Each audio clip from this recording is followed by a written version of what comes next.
Before we get into today's podcast, I wanted to share that QCon London returns April 7 to 9, 2025. Learn what's next from world-class leaders pushing the boundaries. You'll learn actionable insights from senior software developers working on real-world projects across multiple domains. Learn more at qconlondon.com. Good day, folks. This is Shane Hastie for the InfoQ Engineering Culture Podcast. Today, I'm sitting down with Eric O'Neill. Eric, thanks for taking the time to talk to us. Hey, Shane, it's great to be here on InfoQ, and I'm looking forward to our discussion. Indeed. Now, you're known for talking about spies, lies, and cybercrime. But before we get into that, who's Eric? Sure.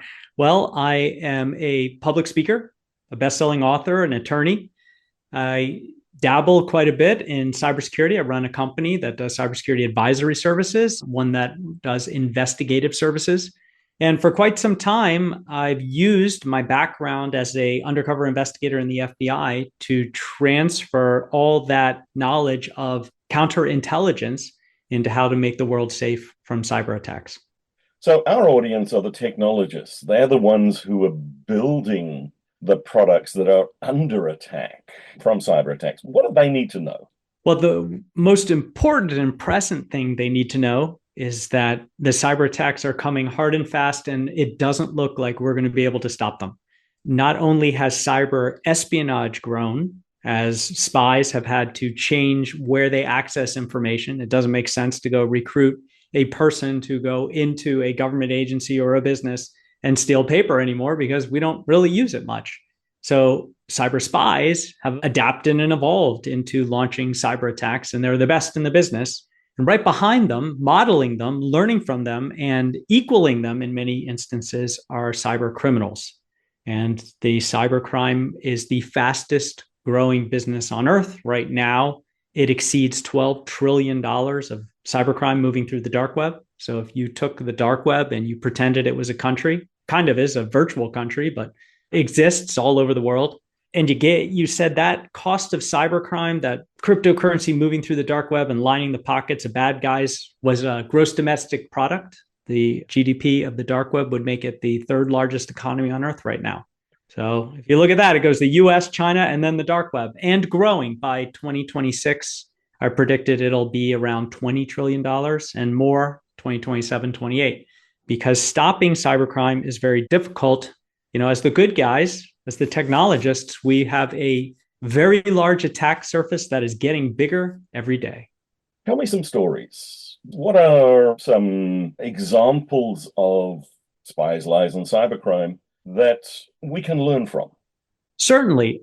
When I'm looking at the primary mode of attack by the bad guys, by the cyber criminals, the cyber spies, the cyber terrorists, everyone who wants to steal, defraud, deceive, impersonate, use confidence schemes, destroy, attack critical infrastructure, and all the bad things that all these people do. It all boils down to old espionage tradecraft.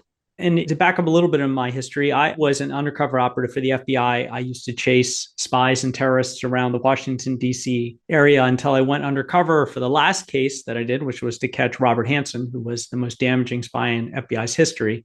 And I learned a lot about deceiving and being deceptive by going undercover against him directly in FBI headquarters, which is another thrilling story. And what I've seen in many of the attacks that are the most successful today, and I'm talking about the ones that cost organizations, people, whole cities, government agencies, millions and millions of dollars, is that they all begin with a deception, gaining someone's trust and making them believe that a lie is true. So here's a great example of a recent story that happened that is an intersection of the new way that we're communicating, the new way we're working, and of course, the burgeoning, world-changing, extraordinary focus on AI. There was a finance manager sitting in Hong Kong, and he receives an email, and stop me if you heard this one before, from the CFO of his company, right? Now that has everybody's hackles raised, the alarm bells ringing, because so many of these stories start with a email from the CFO saying, immediately send this wire, or we're going to lose this deal. And here's the number of the account to send it to, and keep it confidential. And if you don't do it in the next 10 minutes, there's going to be a catastrophic problem for the company, creating that pressure situation. And because the email's been spoofed or the attackers have compromised the CFO's address, it looks like it comes from that person. Now, we've trained a lot of that away. It is still a massive crime. I mean, this is business email compromise, just these simple emails telling someone to do something and they do it, still costs businesses $49 billion a year and growing. But that's not what it says. The email simply says, join me in a virtual conferencing room, a Zoom room. And so this guy in Hong Kong, who's part of this multinational corporation that headquartered out of the UK, has companies all over the world, one of the biggest architecture firms in the world. I mean, they designed the Sydney Opera House, to tell you how prominent they are, is tickled because now he's going to join a conference directly with his boss's boss's boss from the UK.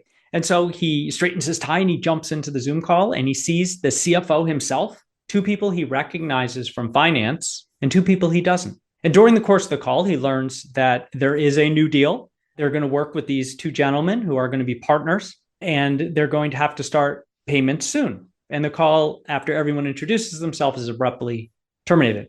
And then the emails continue. And over the next week, he sends 15 different wires for $25 million to 5 different bank accounts in Hong Kong, all controlled bank drop accounts by the criminals, the criminal gang who had created this elaborate scheme by learning about this individual, doing reconnaissance, that's old espionage tradecraft, learning everything they could about him, where he was, where he worked, and whether he was able to make these transfers, and then targeting him by capturing social media presentations, stagecraft for these individuals, and creating AI avatars that were so realistic. In their little Zoom boxes, they fooled this employee sitting in Hong Kong.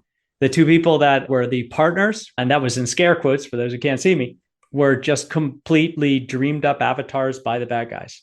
And this is what we're up against. It's not just an email that fools us, because that works so well. But you take it to the next level when you can't even trust that the voice you're hearing on the other end of your phone, or the text you're receiving, or the video that you're seeing is true.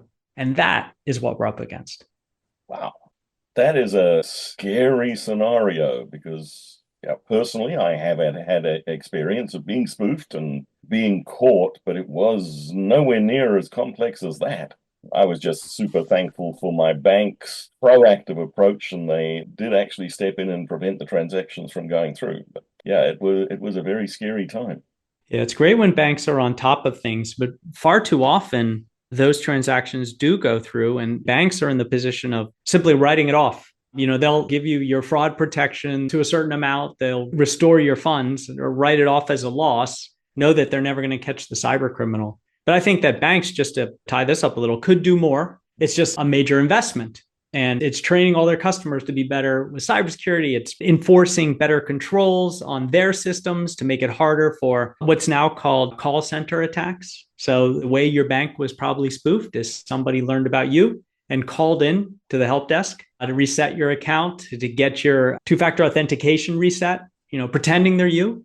It happens all the time to anyone who has a little bit of a public profile that can be scooped up by some criminal reconnaissance. And so the way then around that is to have better systems of controls, but it's expensive and sometimes it's easier just to write it off.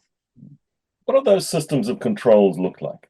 Well, encryption is a big one, using better two-factor authentication than a text to your phone. Remember, we own our phones, but we don't own our phone number. That's actually, controlled by a third party, your carrier. You can take it with you, but they have to release it, but they control that data. Some people in the Trump orbit learned recently when Chinese spies were able to compromise the wiretap access that the FBI uses to get into phone records and steal some of that information as an election attack. So it's much better if you have the option to not use the text that comes to your phone. I know that's a little bit more convenient, but to have an authenticator app that you actually control and sits on your phone that only you can access, and that uses different models of encryption to ensure that that one-time code is only going to be there for a little while and it's going to change, and it's much more secure. If I'm inside the technology department of an organization, how do I act like a spy hunter? That's a great question. It all goes back to data. I've said for some time, data is the currency of our lives. Data is one of the most important things that we can protect. And that is the essence of cybersecurity, is protecting that data.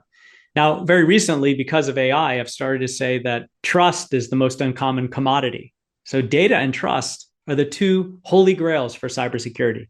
And the biggest thing, the most important thing that anyone tasked with cybersecurity for an organization can do is to intrinsically understand their data. You need to know what data you have, who has access to it, where it resides, and have systems of controls to protect it. So the way to catch a spy is to know your data so well, so contextually, that you can identify when an access point doesn't look right. So for example, I work at a company and I usually start my day around 7 in the morning. I log on, whether I'm remote or whether I'm in an office or, whether I'm hybrid, who knows? I'm in the office 2 days a week or 3 or whatever companies are doing. I'm an entrepreneur. I work fully from home now for myself, but, I used to work for different companies and they know that I get in around 7, leave around 6. I'm working on these projects. This is my mandate, these data sets that are controlled. And then oddly, the cybersecurity machine learning or AI flags something and says, Eric O'Neill just logged on at 2 in the morning, which he doesn't normally do, from China. That's an obvious case, but you would hope your cybersecurity would flag that and say, there's a problem. Let's cut his access and elevate the flag for a human to take a quick look at, whether that's an internal person or an external cybersecurity advisor, and see whether he's a trusted insider, he's gone rogue, Eric's decided to spy, or there was a successful spear phishing attempt, his username and password have been compromised, and now his account is being puppeted within our organization so that a external attacker, what I call a virtual trusted insider, is now stealing data. If you understand your data that well, if you understand what people are supposed to look at and when they're looking at something they're not, well, we say, the known good and the unknown bad, right? You're able to figure that out. Then your cybersecurity becomes an early warning system that can identify when you might have a breach. There will be breaches. The trick is to catch them fast enough that you can prevent them from being catastrophic. You've got a new book coming. Tell us a little bit about it. Certainly. I mean, all authors love to talk about their books. To talk about my second book, let me talk about my first really quick. It's titled Gray Day, and it's the undercover investigation to catch Robert Hansen through my eyes. But it's also a narrative about the evolution of espionage from its cloak and dagger, dead drops, signal sites, dark meetings, and train stations and parks origins to how espionage has evolved into constant cyber attacks with intelligence officers never leaving, Moscow or Beijing or Tehran or anywhere in the world they are and launching their attacks directly. My next book, called The Invisible Threat, which comes out in early 2025, is all about cybercrime. It's a natural evolution from Gray Day into a deep dive into cybercrime, also written as storytelling. And it begins with a series of stories broken up into 7 different buckets of traditional espionage that detail how cyber criminals are using traditional espionage to attack us. I call it Think Like a Spy. And it puts you in the mind of a spy hunter. And all of my readers, and it's the most affirming thing about writing a book, is when your readers come to you and you've written a book about how to identify cyber attacks, and every one of my beta readers has said, somebody tried to scam me and I caught it. Because I remember chapter 4, right, on confidence schemes, or chapter 5 on infiltration. The second part of the book is where we take action. So I'll teach you how to think like a spy. And in the second part, I'm going to teach you how to act like a spy hunter. So now you've identified that an attacker is trying to compromise you. What do? How do you stop them? How do you report it? How do you protect yourself from it happening again in the future? All the things that you can do are in that second, more prescriptive part, but still thrilling stories. And then I use one story of an internal look at a major ransomware attack with a company that I was advising as the narrative thread that brings you through the whole book, beginning to end, because you need to have a beginning, middle, and ending story to every book that people are going to pick up and continue to read and not set down. You touched on AI and technology, and you told us the story of the deep fakes at the beginning. Where's that taking us? AI is changing us in a way that I'm not sure we're prepared for or that we've given the detailed amount of thought that we need. And let me explain what I mean by that. AI jumped into the scene right after that thing you're not supposed to talk about, the pandemic, happened and changed societies and made us a remote workforce. I've heard in many organizations that I work with and I advise, we're hybrid first or we're remote first, meaning that if an employee desires to be remote or hybrid, they're allowed, right? They're not forced to come into office. Now, some organizations are changing that. For the most part, the majority of the workforce around the world is still very global, very remote, and you can hire from anywhere. So here's an example of how AI has intersected that. There have been a number of cases of North Korean espionage, where through the direct hiring practice, an individual, and I just highlighted this in I have a weekly newsletter that comes out called Spies, Lies, and Cybercrime, and I just highlighted a story about this. This company hired an individual who looked great on paper. He worked in Austin, Texas. He was a computer engineer. He had this impeccable resume, great references. They called the number on the references and they talked to people and it was all buttoned up. It looked great. LinkedIn profile, everything that recruiters look for. And of course, because the company was on the East Coast of the United States and he's in Austin, Texas, he was hired as a remote employee.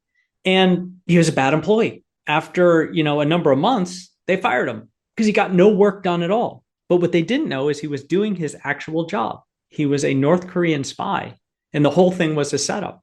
And he would log in with his granted access as a computer engineer to their systems and databases and just download terabytes of information. That was his job all day. He didn't do any work, but he stole. And as soon as he was fired, not only had he stolen the information, he extorted them for $250,000 to give it back or not to use it against them. And that's what we're looking at. Now, AI allows that to happen. AI can create an avatar that can make you look however you want. You can change your voice to whatever you want. It can write scripts for you so you don't sound odd or quirky or have bad grammar or the wrong spelling because English isn't your first language. Sophisticated VPNs can make it look like you're working from wherever you want in the world. In fact, my family loves it. My wife is German. My kids speak German. And so we use VPNs so they can watch all the German television here in the US. They can be wonderful things, but they can also be used against us in the same way. So it looked to the company like this guy was sitting in Austin, Texas. He would join meetings. But in reality, he was a spy in one of the most ruthless countries on earth for espionage and much worse. AI is changing the way we work, the way we think. It is changing the way our children learn. I was on a plane the other day, just a quick story. I fly in economy a lot and you have to walk all the way to the back, to the bathrooms and you're waiting in line. And as I'm waiting on board and I look around and I see this young woman, obvious college student, because I could see the name of the college on her hoodie, is on her laptop. So, I can't help myself. On board, I take a look. Maybe she's watching a movie. I can, shoulder surf a little. And I see that she's taking an exam. And I can see the exam software, right, that's running. And she's taking an online exam. She's on a plane, right? You can get internet access. And she's going through the multiple choice exam. And what she's doing is she would grab the user mouse, grab the entire question and all of the multiple choice answers, and then switch tabs to ChatGPT, throw it all in there and say, what's the correct answer and why? The AI would answer, and then she'd just pop back onto the test and answer correctly. It took so long for the person in front of me, I don't know what they were doing in there, to come out of the bathroom that I watched her take the entire test. And because it's online, it scores immediately, and she got a 100%, but did no work, didn't learn anything. What's going to happen when she graduates and gets her first job and asks to do it for real? Maybe she'll just ask the AI to do it for her. And that's what worries me. In my new book, I have a chapter that's called No Blank Pages. And I worry as an author and an avid writer and reader, what happens when there's no blank pages? And what I mean by that is what happens when our children begin all of their work by asking an AI to do it for them. And then what they're doing is editing. There's something incredibly magical about, if you're me, sitting in front of your legal pad with a number 2 pencil and scratching out the first 3 words of your next article or book or novel or, whatever you're writing, or, a little bit more modern, in front of your word processor and looking at that just flashing cursor and thinking, I have to type the first word. What is it? There's something real magical and hard and difficult about that. But That's what teaches you to be an effective writer and creator. And what happens when nobody does that anymore? You go into ChatGPT or your favorite AI, there are hundreds and hundreds of them, and just say, hey, I want to write a story about this. You're not a writer, you're an editor. And I fear for a day when we no longer have creatives. Lots to ponder. Yes, Deep Thoughts by Eric O'Neill. Eric, you've given us a lot to think about here. If people want to continue the conversation, where do they find you? Well, the best place to find me is on my website. I'm a very avid speaker and writer. I am very good at corresponding through LinkedIn as well. Eric, thanks very much. It's been a pleasure to talk to you today. Shane, it's been great to be on the show, and I appreciate our conversation.